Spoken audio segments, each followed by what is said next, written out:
In 1961, the entire U.S. figure skating team was killed in a plane crash en route to Prague for the World Championships. The Worlds were canceled that year in memory of the U.S. team, and so it was not until 1962 that Prague had its chance to host the event, and we went there to cover it. I remember admiring a panoramic picture of Prague behind the older man changing my money at the airport. "You have a beautiful city," I said. Still counting out the money, he said, "Well, it used to be, but you will see for yourself." I'll tell you, if an official had heard him in those days, he could have been in big trouble. We didn't realize then that we were launching 39 years of figure skating on Wide World on that dark day in Prague. This is Prague, Czechoslovakia, just about 150 miles northwest of Vienna, but a world away in politics because here we're behind the Iron Curtain. At that very first championship, a theme emerged that would follow us around the world and over the years. The ability of the sport to surprise, even to shock us. Working with us tonight and giving us the benefit of his expert commentary is an American, 5 times world champion, that's all, twice Olympic figure skating champion, Dick Buttons. Good to have you with us, Dick. Thank you, Jim. It's a pleasure to be here. It was an extraordinary championship. Every element of it was outstanding and thrilling.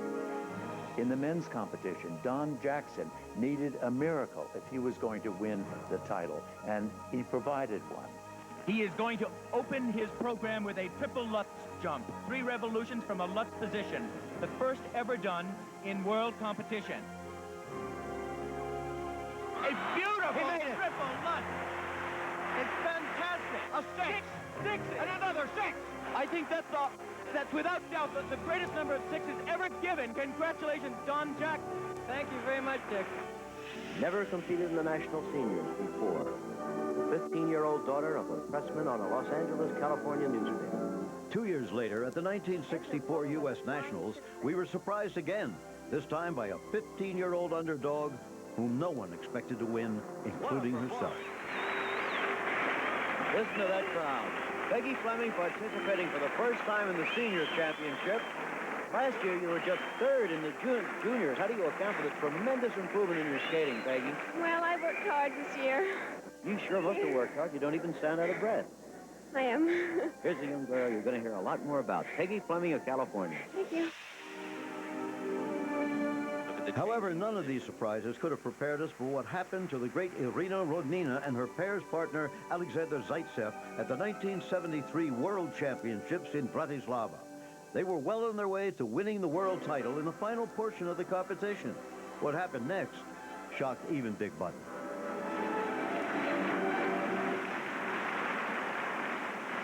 And I believe something has happened. Their music has stopped. They must be on a tape, and the tape must have broken. Of course, it's not necessary for them to continue skating, but they have chosen to do so.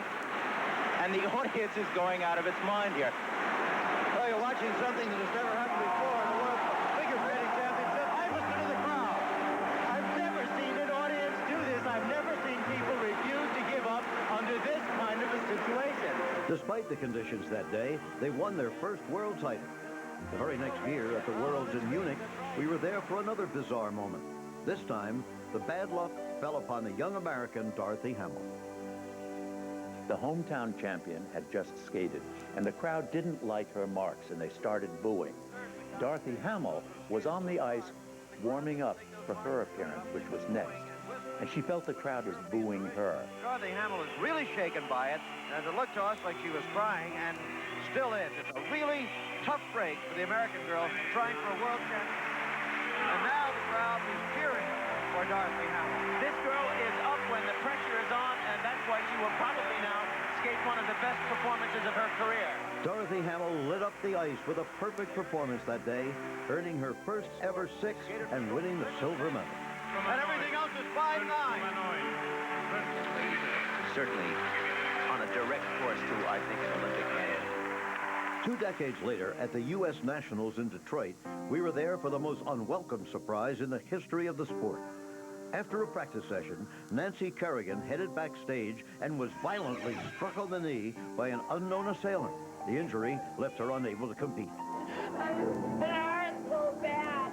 Well, that year, watching Tanya Harding go out and skate that national championship, And, you know, Nancy Kerrigan watched from the skybox. I mean, the feeling in the building was it was so confusing. And, you know, you really weren't focused totally on the skating that year.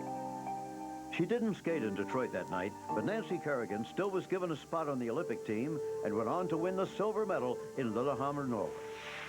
Nancy's misfortune, of course, represented the worst kind of surprise in figure skating. The best kind came 2 years later at the U.S. Nationals in San Jose. Rudy Galindo, to this day, that story, I think, is one of the great long-shot Cinderella stories in sports over the past 10 years. He came in as the San Jose kid, the hometown kid. Grew up in a tough section of town, had a lot of adversity. His father died, his brother died, his coach died. He had lost so much in his life. And here was this guy with one last shot to do something special in skating. Everyone in that arena connected with Rudy Galindo that day. There is no one in their seats, including me, and many have tears in their eyes. They're yelling six. The chant of six going up. Everything came together for him in one magical moment.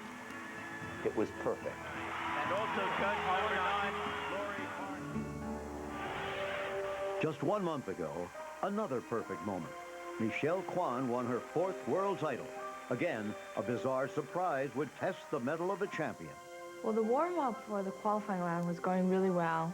As it was approaching like 30 seconds, I decided to do a double axel, and I fell on it, and I got up, and I couldn't even skate on my right skate. I looked down, and my heel had completely came off, and then I saw the screws pop out. Like, I didn't know what to do. I went to the referee, and I thought it was over. I thought, I'm just gonna go home right now and not finish this competition. Michelle's father managed to fix the boot only minutes before she skated. Despite the big scare, she was brilliant through the first 2 rounds, but the pressure still was there. Any tiny mistake in the final round, and the gold medal would be gone. I felt the crowd, I felt the music, I felt everything, and it seemed like it was vibrating out of me. Oh, that was brilliant! Wow. It's a wonderful, magical moment.